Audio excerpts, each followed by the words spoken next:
A paz do Senhor Jesus, irmãos, inscrito no canal EBD Mestre e os irmãos que estão chegando agora, vocês que estão nos assistindo. Nesse vídeo nós vamos ter a pré-aula da lição de número 9, que tem por título Paralelo entre o Sábio e o Pecador.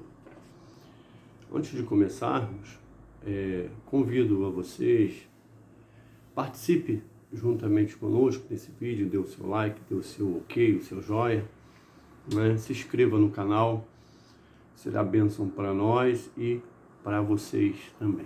Meu nome é Evangelista Marcelo Miranda, congrego na Assembleia de Deus aqui no Rio de Janeiro e capital, e hoje nós vamos estar, então, dando início a essa pré-aula da lição de número 9 da revista Conectar Mais, revista Betel, paralelo entre o sábio e o pecador.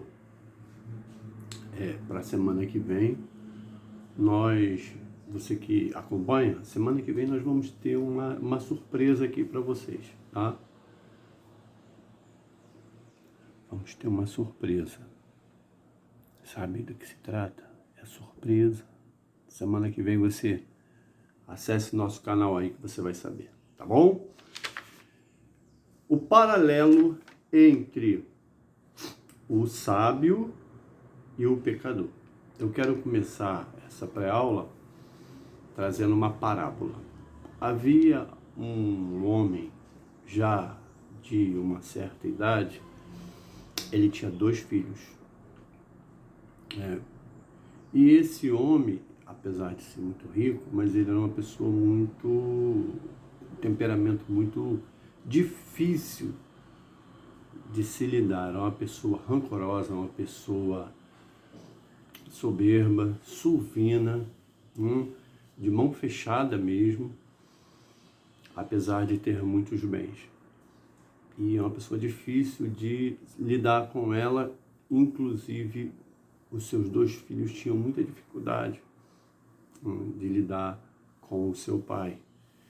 E ele abstinha os filhos, apesar da sua riqueza, poderia dar um conforto, poderia dar uma vida tranquila, porém ele, na realidade, fazia o inverso, né? E os filhos eram abdicados de muitas situações, e ele só acumulando riqueza, e muito ignorante, muito desatento com os filhos, enfim, de uma forma que normalmente um pai não exerce.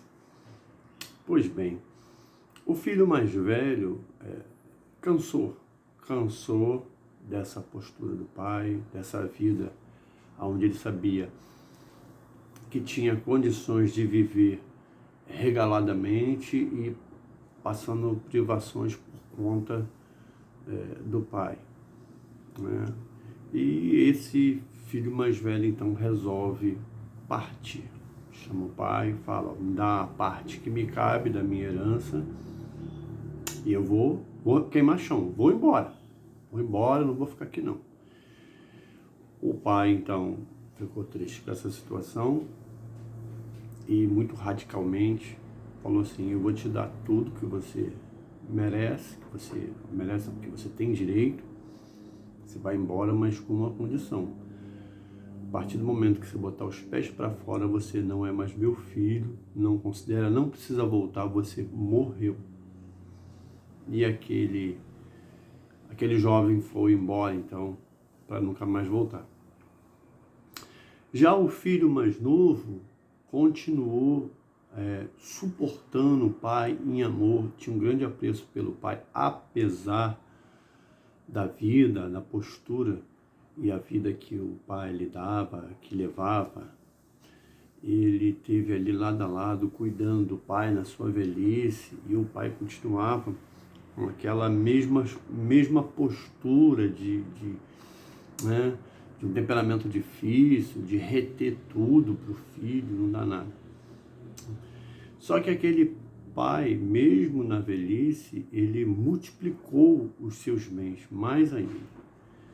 de forma que, quando chegou a hora da sua partida, ele reconheceu no final da vida que aquele filho tinha um valor especial e suportou ele até o final, cuidou dele até o final, né? E resolveu passar a sua herança totalmente para aquele filho, até uma vez que o outro já considerava morto.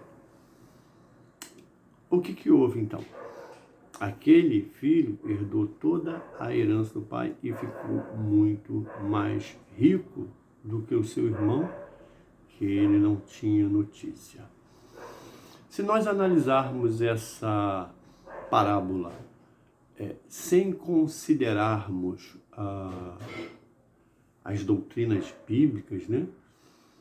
Aquilo que a Bíblia nos ensina, sem termos a visão doutrinária bíblica, a princípio nós poderíamos até dizer que aquele jovem mais velho foi sábio por sair daquela vida onde ele tinha condições e não podia usufruir nada, e depois foi usufruir com um bom dinheiro, né? Uma boa herança, e foi curtir a vida, e o outro ficou ali preso por mais anos e anos ali. Mas quando nós analisamos o contexto pelos preceitos bíblicos, nós percebemos então, e até pelo desfecho da história, que sábio foi o mais novo. Por quê? Porque ele ganhou muito mais. Além de ganhar muito mais, ele cumpriu um preceito bíblico, que é honrar pai e mãe. Ainda que o pai não merecesse, mas honrar pai e mãe para que se prolongue os seus dias na terra e vá bem. Esse vá bem pode ser aí também, se a gente trazer para nossos dias de hoje, se deu bem, né? Para que ele se dá bem na vida e os seus dias sejam prolongados. Quer dizer, dias prolongados com sucesso é bom, né? Dias prolongados sem sucesso não é tão bom assim. Então, na realidade, sábio foi o filho mais velho e não o filho mais longe. Isso responde algumas perguntas que eu teria que ter dado antes de contar a parábola, que é: quem foi... não, essa aqui não. O sábio também não é pecador? O pecador não pode vir a ser sábio? E o que é ser sábio e o que é ser pecador? Então, ser sábio é essa atitude desse homem. Ser pecador, todos nós somos, nossa natureza humana, todos nós somos tendenciosos a voltar-nos para o pecado, né? Então, de certa forma, todos nós somos pecadores. Mas quando o sábio Salomão diz nesse texto, que o texto básico hoje é Eclesiastes capítulo 9, verso de 1 a 6, o que Salomão quis dizer a respeito de pecador não é o contexto geral de ser pecador que a humanidade tem, mas sim de ter a prática do pecado, ou seja, se comprazer, ter prazer no pecado. E aí tem uma outra nomenclatura. A Bíblia denomina ímpio. Nem todo pecador é ímpio, nem todo ímpio é pecador. O pecador é aquele que peca esporadicamente, ou até seja uma pessoa que não conhece os preceitos de Deus, não segue os preceitos de Deus, vem a pecar, contudo, sabe do seu erro, quer mudança, às vezes não tem força, não adquire força, acha que não tem força para deixar o pecado. O ímpio não, o ímpio ele peca, sabe que está pecando, gosta de pecar e quer continuar pecando, é prazeroso o pecado, né? Então é uma pessoa totalmente afastada de Deus. Então, quando a gente fala o paralelo entre o sábio e o pecador, vamos colocar o paralelo entre o sábio e o ímpio, né, que é nesse sentido. O paralelo entre o sábio e o ímpio paralelo a gente pode pegar como exemplo aí, eu não sei de que estado você está assistindo a live, mas imagina no teu estado, na sua cidade, duas avenidas que elas são paralelas. Não importa a distância, não importa o quanto ela dista uma da outra, mas imagina que elas sejam duas retas paralelas. As duas retas são dois caminhos que conduzem, elas vão chegar lá no seu destino final, as duas, né, paralelamente. Necessariamente não vai ser no mesmo lugar, até por causa da equidistância delas, tá certo? Se elas forem muito equidistantes, elas vão chegar em lugares diferentes. E no caso aqui, esse paralelismo que Salomão está falando aqui no texto, eles são bem equidistantes, mas são paralelos. Os dois caminham nessa reta. O sábio aqui desse lado e o ímpio desse lado. Eles estão caminhando paralelamente nessas retas, mas não vão chegar. Eles vão chegar ao destino, mas não necessariamente o destino seja os mesmos lugares. Então eles estão caminhando, eles vão para lá. Então o que acontece?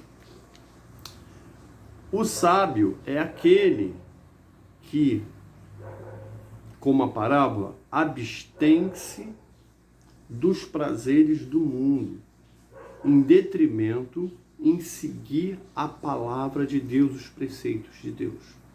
Porque os preceitos de Deus desvaloriza as coisas materiais, desvaloriza no sentido, não totalmente desvaloriza, mas não dá tanta ênfase, até ter uma certa valorização, alguns preceitos naturais desse mundo, mas ele supervaloriza as coisas espirituais.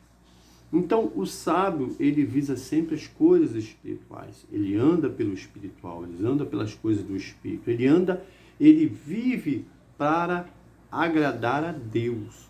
A temática da vida do sábio, ele vive para agradar a Deus. Salomão fala em Provérbios 1:7, o temor a Deus é o princípio da sabedoria. Você quer caminhar em direção à sabedoria? Caminhe em direção a Deus, certo?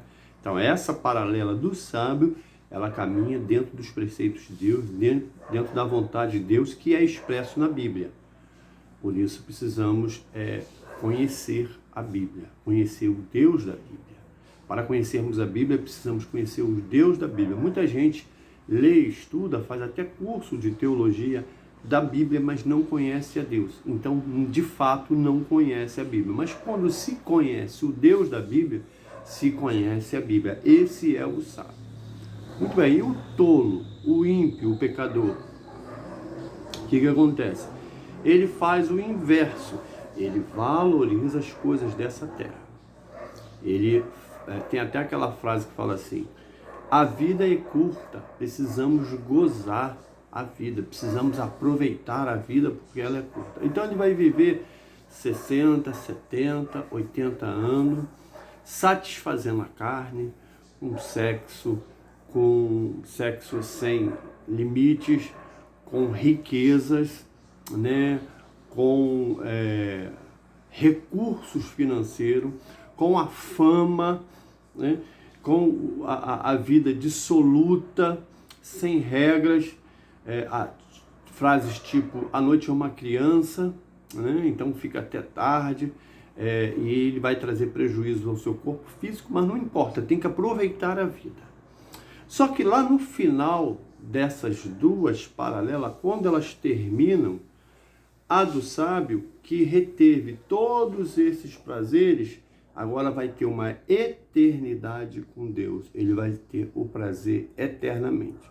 Já a paralela, né, a avenida aqui da vida do ímpio, quando terminar, é o inverso. Ele vai ter gozado 60, 70, 80 anos e agora ele vai ter uma eternidade de sofrimento. Aí eu pergunto a vocês, o que é ser mais sábio? Você ter uma alegria de vida eternamente ou apenas por 60 a 90 anos. Tá certo? Então, sábio é aquele que anda com Deus. O temor a Deus é o princípio da sabedoria. E tem outros textos também que vai nos mostrar essa questão da sabedoria, tá certo? Então, amados, aqui no tópico 1 eu gostaria de falar a respeito desse, digamos assim, desse paralelo, e queremos destacar aqui o versículo, lembrando a vocês que, pegar a Bíblia aqui, lembrando aqui a vocês que o texto básico está em Eclesiastes capítulo 9, olha o que diz o verso de número 2. Tudo sucede igualmente a todos. O mesmo sucede ao justo e ao ímpio, ao bom e ao puro, como ao impuro, assim ao que sacrifica como ao que não sacrifica, assim ao bom como pecador, ao que jura como ao que teme o juramento. Então, as benesses, os benefícios de Deus à humanidade, ele vai para esse sábio, ele vai para esse ímpio. Deus manda o sol que faz frutificar a terra e traz as vitaminas, propriedades de vitaminas para o ser humano. Esse sol ele vem para o justo e para o injusto. Deus manda a chuva que rega a terra e faz ajuda no crescimento da alimentação para toda a população, alimentação vegetal também. Isso e contribui com a natureza, a chuva, né? Isso vem para o sábio e para o tolo também. Deus faz o equilíbrio dos planetas, equilíbrios esse que rege, que delimita o avanço do mar, que controla os ventos, que controla a chuva, as estações. Isso vem para o que serve a Deus e para o que não serve a Deus.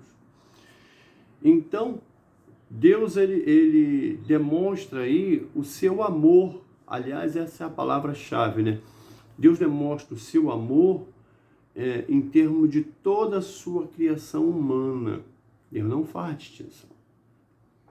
O sábio não é sábio porque Deus tem uma quedinha para aquele camarada que é sábio e para o outro que não tem uma quedinha. Então Deus fez aquele sábio e não fez aquele outro.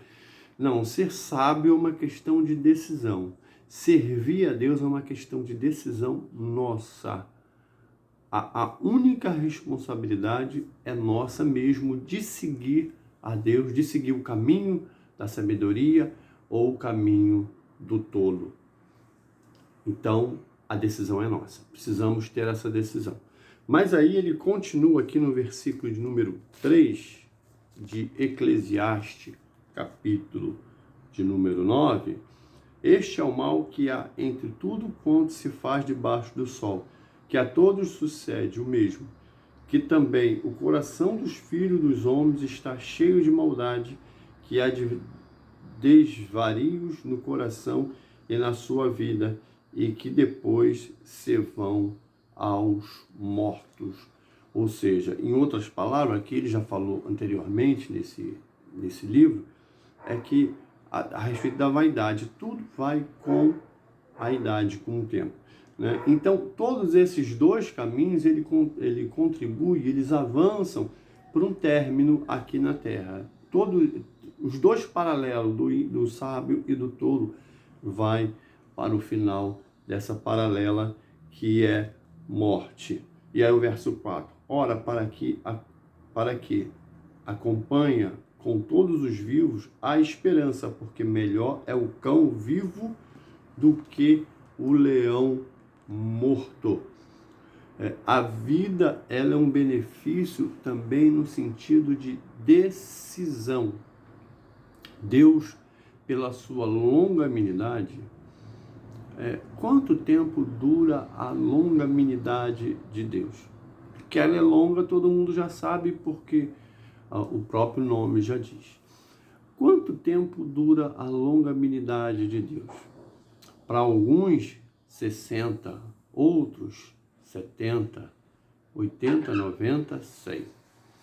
A longanimidade de Deus, para que nós sejamos salvos e passamos a trilhar pelo caminho da sabedoria, o caminho de Deus, ela está atrelada aos nossos anos de vida. Enquanto você estiver vivo, a longanimidade de Deus está sobre ti e há possibilidade de você entrar pela via da mão de Deus, né? O que acontece? A via da mão de Deus é um paralelo do sábio onde você chega ao céu. E depois que chega a morte, olha o que o texto continua dizendo a respeito. Verso 5. Porque os vivos sabem que hão de morrer, mas os mortos não sabem coisa nenhuma. Nem tampouco eles têm jamais recompensa, mas a sua memória ficou entregue ao esquecimento. Então, aqui o sábio, ele está reportando e nos falando a respeito da vida e da morte. O morto, ele não consegue entender nada. A sua memória, ela simplesmente é apagada. Então precisamos viver, né, gozando as bênçãos da vida, ou seja, tudo isso que Deus nos oferece, né, mas dentro dos mandamentos do Senhor. Precisamos estar atentos a isso. Eu queria falar com vocês a respeito do salário do pecado, que é a morte. Romanos 6, 23 diz exatamente essa frase. Porque o salário do pecado é a morte, né? E o dom gratuito de Deus é a vida eterna. Então, se nós olharmos para o verso de número 6, ele fala assim: até o seu amor, o seu ódio, está falando com respeito ao ímpio que morre. Até o seu amor, o seu ódio, a sua inveja já pereceram e já não tem parte alguma neste século, com coisa alguma do que se fez debaixo do céu.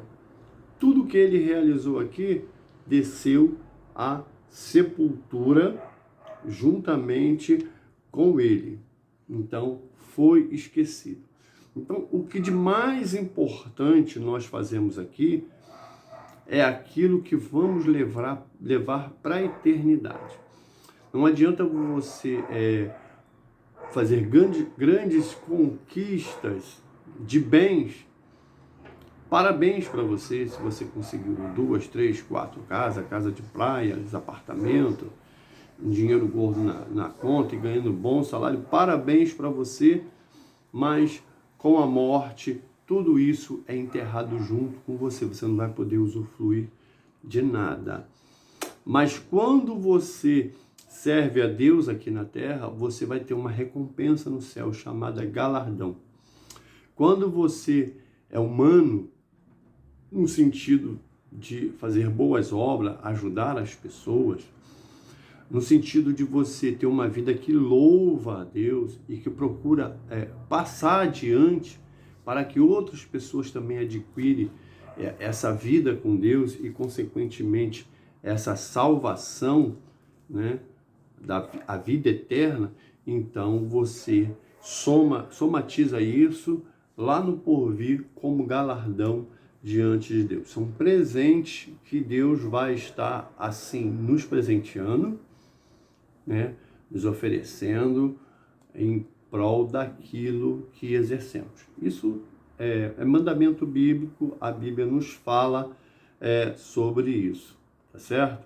Uma vida de paz. Uma vida de paz. A Bíblia diz que o ímpio não tem paz. né? Isaías 48, 22. Embora viva uma vida regada de efêmeros prazeres, de pseudos amizades, de propriedades materiais, e muitas vezes, aquinhoada, elas não conseguem desfrutar da verdadeira paz que só se encontra em Deus. Infelizmente, esta vida o leva para a solidão e constantemente lhe traz depressão, doenças psicossomáticas. O sábio Salomão nos diz que tais pessoas não conseguem nem dormir direito. Tem um registro disso no livro de Eclesiastes, capítulo 5, verso de número 12. Paulo também enfatiza e sintetiza, dizendo que o salário de uma vida dissoluta é a morte. Então, aí alguém pode falar assim, mas se eu viver para Deus, e se eu viver para Deus e ter uma vida direitinho no caminho do sábio, eu não vou morrer da mesma forma. Então, aí é um caso de nós falarmos a respeito dessa questão também, que é a chamada morte. Quando a Bíblia retrata a palavra morte, ela está se referindo a três situações diferentes. Ela, dependendo do contexto, ela pode estar se referindo a três situações diferentes. Bom, em alguns casos a Bíblia fala da morte física.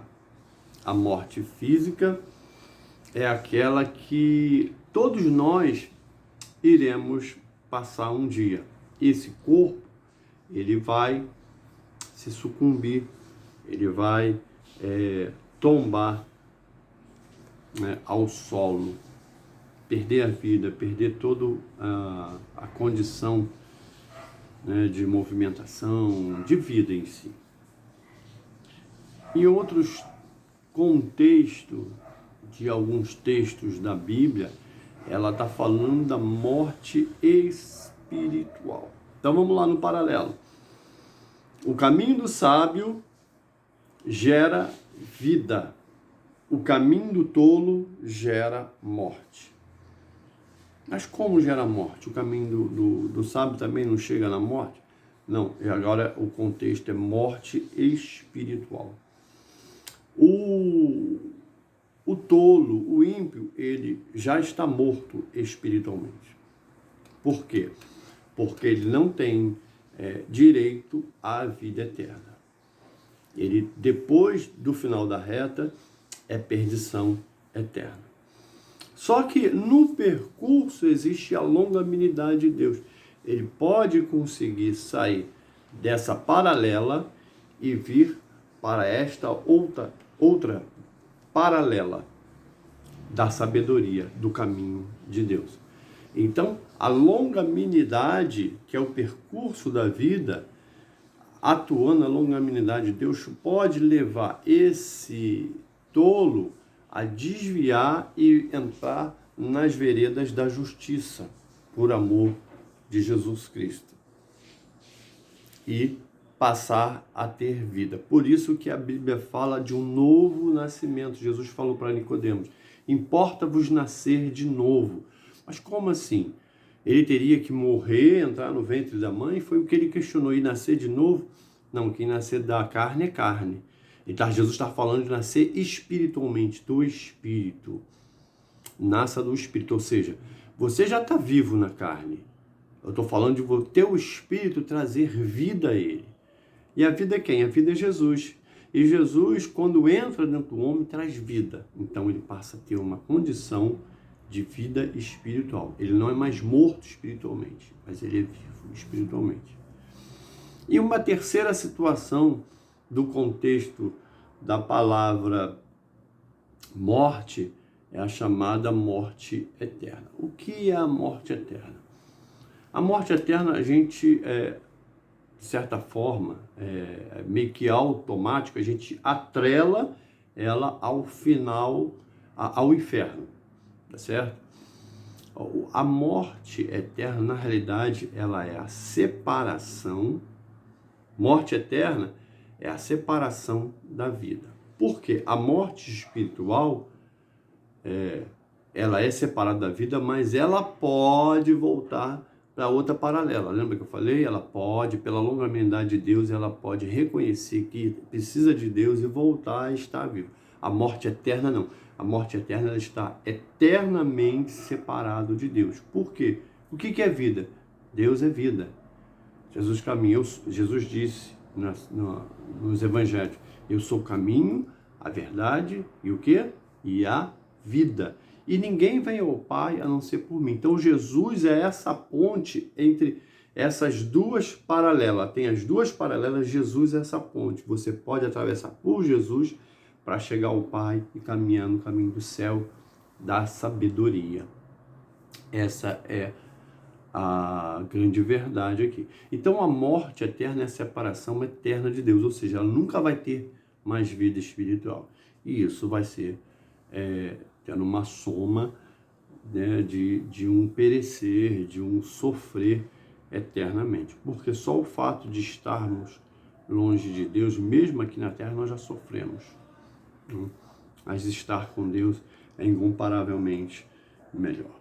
E para nós encerrarmos, falar aqui sobre um pouco mais sobre esses dois caminhos.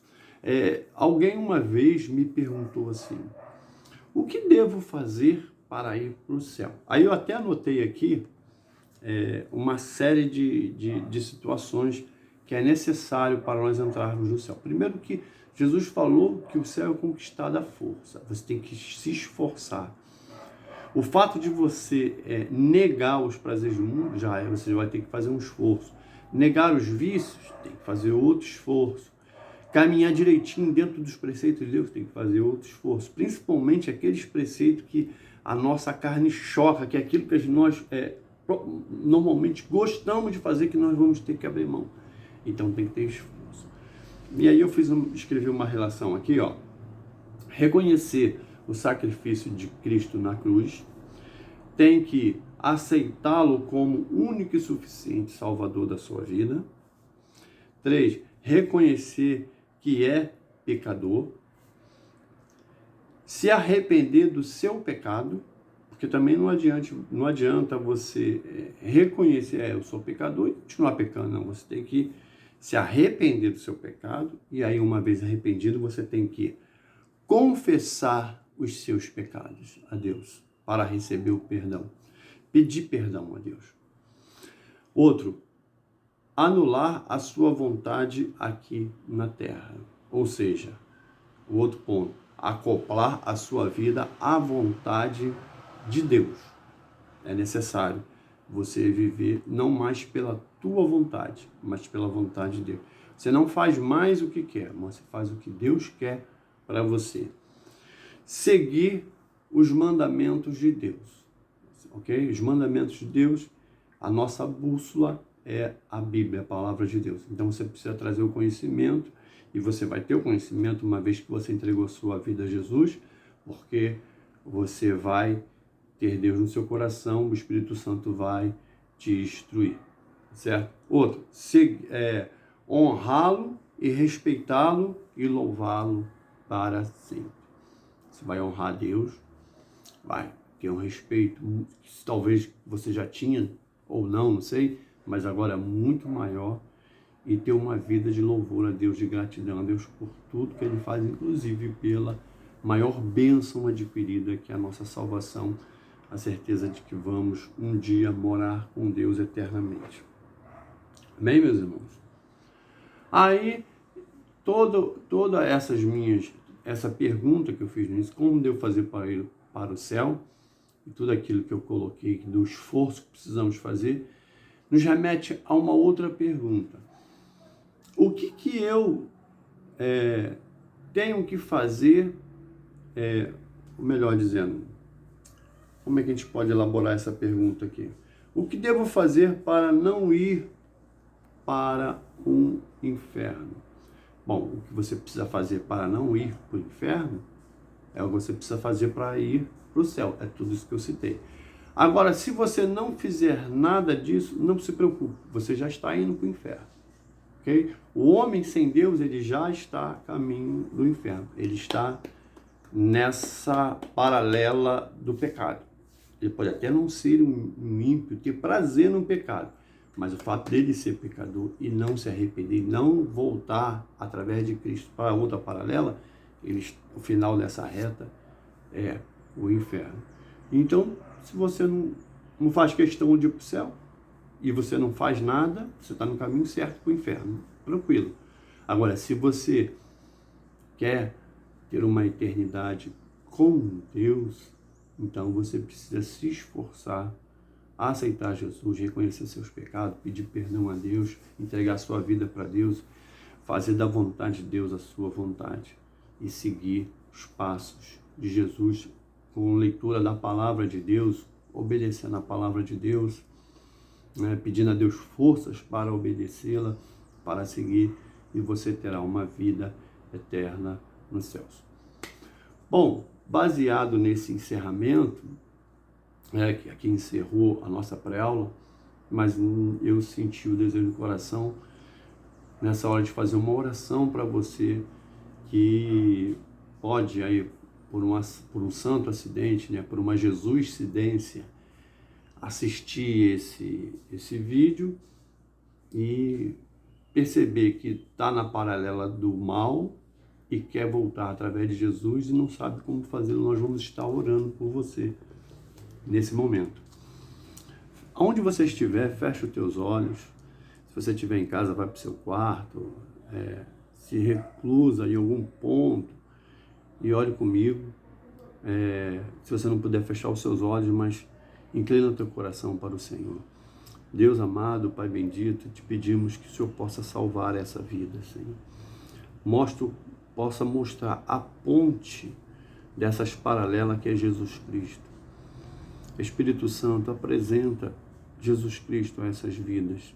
Espírito Santo, toca nos corações delas agora, para que ela venha te aceitar como o único e suficiente Salvador.